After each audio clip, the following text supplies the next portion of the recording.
ప్రముఖ సినీ నటి గౌతమి బుధవారం ఖమ్మం నగరంలో క్యాన్సర్ వ్యాధి అవగాహన సదస్సుకు హాజరయ్యారు. గల్ఫ్ తెలంగాణ జాగృతి, శ్రీరక్ష చారిటీస్, అడపాల ఫౌండేషన్ సంయుక్త ఆధ్వర్యంలో ఏర్పాటైన ఈ కార్యక్రమానికి ముఖ్య అతిథిగా ఆమె పాల్గొన్నారు.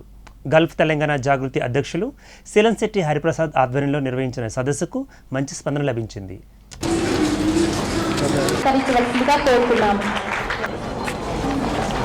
ప్రతి ఒక్కరు కూడా గౌతమి గారు ఇక్కడికి వస్తున్నారంటే ఇంత మారుమూల పట్టణంలో, ఇంత మారుమూల గ్రామంలో వస్తారనే ఒక నమ్మకం లేని పరిస్థితిలో మా నమ్మకాన్ని మన్నించి వచ్చినందుకు మన గౌతమి అక్కకి పాదాభివందనం. అదేవిధంగా ఈ కార్యక్రమానికి సహకరించిన మా చెల్లెలు వంటి డాక్టర్ హేమారెడ్డి గారికి, ఈ పట్టణమే కాకుండా మారుమూల గ్రామంలో మన గౌతమి అక్కను తీసుకుపోవడానికి కారణం ఏంటంటే ఆ మారుమూల గ్రామంలో కూడా ఎలా నివసిస్తున్నారు, వాళ్ళ యొక్క స్థితిగతులు తెలుసుకొని ఒక చెన్నై పట్టణం నుంచి కానివ్వండి, ఒక ఢిల్లీ గద్దె వరకు మన ప్రియతమ నాయకుడు మోడీ గారి ఒక దృష్టికి తీసుకెళ్లి మన యొక్క ఖమ్మం జిల్లా పట్టణమే కాకుండా ఖమ్మంలో ఉన్న ప్రతి ఒక్క ప్రజలకి ఏ విధంగా సహకార్యాలు అందించగలుగుతుంది అనే ఉద్దేశంతో పిలవడం జరిగింది.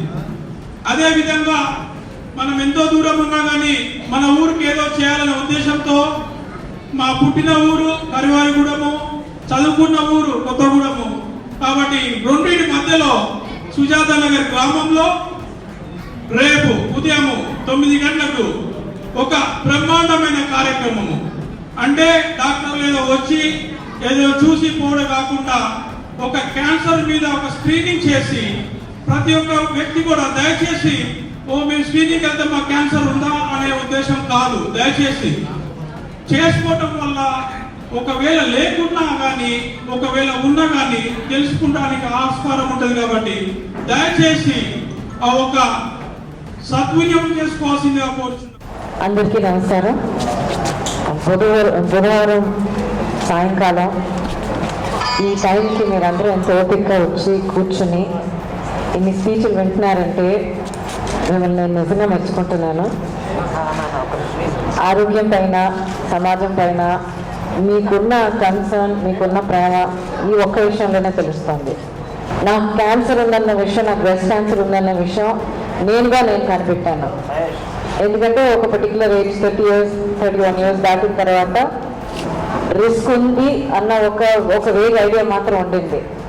సరే బ్రెస్ట్ క్యాన్సర్ కదా, చేస్తే అయిపోతుందని చెప్పి నేను చేయడం మొదలుపెట్టాను. అది బాగుందల్లాం.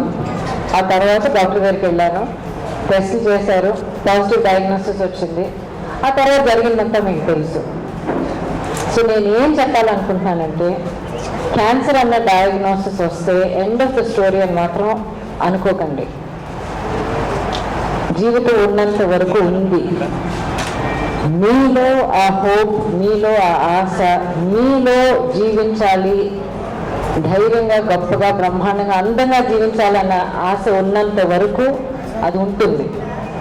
సో మన ట్రెడిషనల్ వే ఆఫ్ లైఫ్, మన పెద్దలు మనకు నేర్పించిన పద్ధతులు ఇవన్నీ మనం గుర్తు తెచ్చుకుని మళ్ళీ ఆ పెద్దవాళ్ళ దగ్గర ఉన్న ఆ జ్ఞానం, ఆ విజ్డమ్ మనం పొందుకుని, మనం సేవ్ చేసుకుని మన నెక్స్ట్ జనరేషన్స్ మనం పాస్ ఆన్ చేస్తే ఇంతకన్నా గొప్ప సేవ మానవ జాతికి మనం చేయలేము.